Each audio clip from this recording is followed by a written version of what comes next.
This video is a warning. Gamestop. Okay, so what's happened? Well, let's get some background first. On the stock market, you can buy shares and the price can go up or down depending on how well a company's doing. You would typically hope to buy shares low and sell them at a higher price, making you a profit. You can also short sell.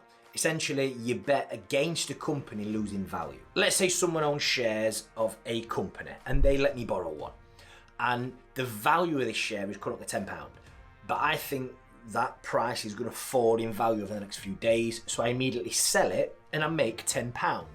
But the problem is I still owe that person a share.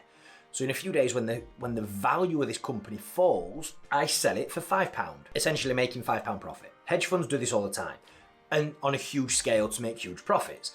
The risk is that if the share price goes up, they could make a huge loss because they're contractually obliged to buy back that share at some point in the future. A lot of these said hedge funds were shorting Gamestop, a high street games console retailer in the US that's been struggling. i.e. they were banking on the price dropping even further so they could capitalize on it. But here's where it gets really interesting. A Reddit thread called Wall Street Bets got wind of it and encouraged all its followers, Redditors or whatever they call themselves, to buy these GameStop shares, knowing that if enough people did it, it would essentially be pumping up the price, and it took off. And it caused this spiral effect for the hedge funds, because the longer they wait, the more the share price goes up or could go up, meaning the more they could lose. And when they start buying these shares, well, they drive the price even further up, causing themselves more losses. And then since all this kicked off, certain trading platforms have banned the purchase of these shares, which has caused uproar. And again, have they done it because of pressures from above, or have they done it to protect investors? And then Elon Musk got involved because he put out a tweet egging on the buying of these shares. But look, he's got a personal vendetta against these hedge funds because they did it to Tesla. They tried doing it to him in 2016. And in reality, all he's done is cause some family somewhere to lose the home. Let me explain what I mean by that. Someone is going to lose a lot of money here. Someone's going to lose out massively. Knowing when to sell GameStop, AMC, BlackBerry, and a few of these other companies, what this has happened to, it's like catching a falling knife.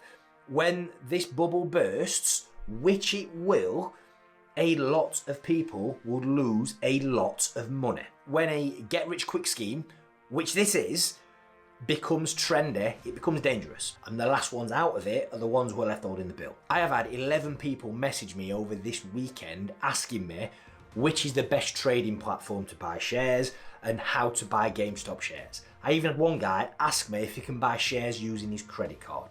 Have you not watched or paid attention to a single thing that I've ever said? It's been called a movement, anti-establishment, sticking it to the man, David versus Goliath. Bullshit. Let's call this exactly what it is. It's greed. It's people wanting to make a quick quid. And it all started on an online forum called Wall Street Bets, where traders share tips on which companies they can buy to make quick money. And the very thing that these self-righteous Reddit warriors claim they hate about the system, they're doing themselves.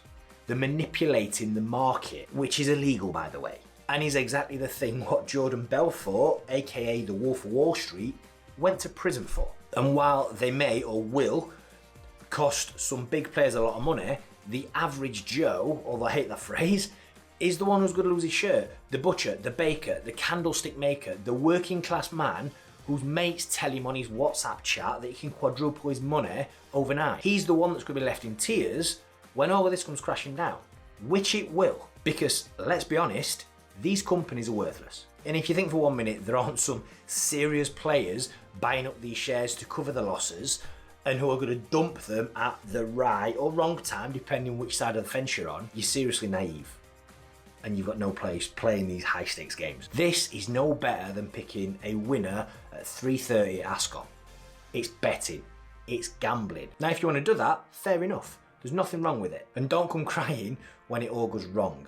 If you're in early and you're out, you could make a lot of money doing this. But most people won't because of greed. Most people will hold on and hold on and hold on until it's too late.